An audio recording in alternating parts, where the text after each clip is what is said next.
వరంగల్ జిల్లా నర్సంపేట బహిరంగ సభలో సీఎం రేవంత్ రెడ్డి మాట్లాడుతున్నారు. లైవ్ లో చూద్దాం.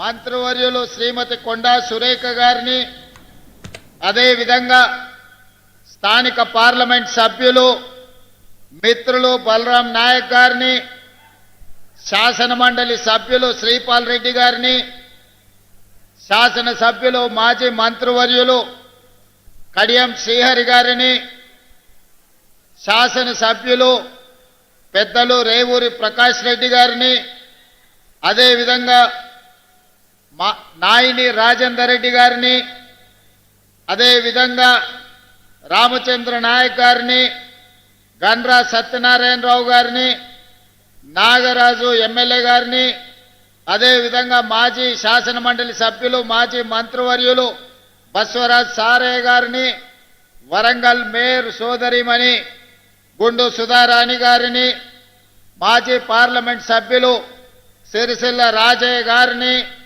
మా సోదరులు వేం నరేందర్ రెడ్డి గారిని, వివిధ కార్పొరేషన్ల చైర్మన్లను, ప్రభుత్వ ఉన్నతాధికారులను, ప్రాణ సమానులైన నర్సంపేట దొంతి మాధవరెడ్డి గారి సైన్యానికి మనస్ఫూర్తిగా అభినందనలు, 2 సంవత్సరాల విజయోత్సవ శుభాకాంక్షలు తెలియజేస్తున్నా.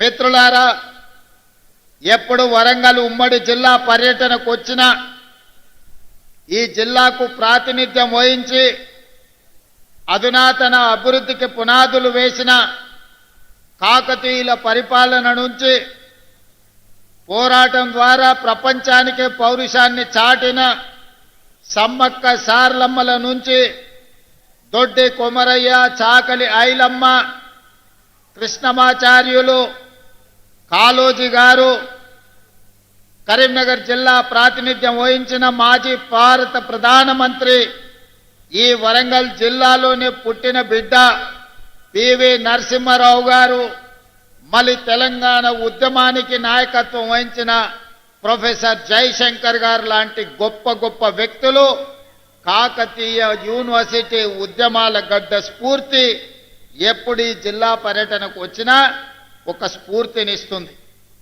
ఆ స్ఫూర్తితోనే కాకతీయుల పరిపాలన స్ఫూర్తి, సమ్మక్క సార్లమ్మల పోరాట స్ఫూర్తి, అదేవిధంగా చాకలి ఐలమ్మ, దొడ్డి కొమరయ్య, ప్రొఫెసర్ జయశంకర్ గారి ఉద్యమ స్ఫూర్తిని తీసుకొని ఈనాడు తెలంగాణ రాష్ట్రంలో ప్రజాపాలన 2 సంవత్సరాలు పూర్తి చేసుకున్నాం.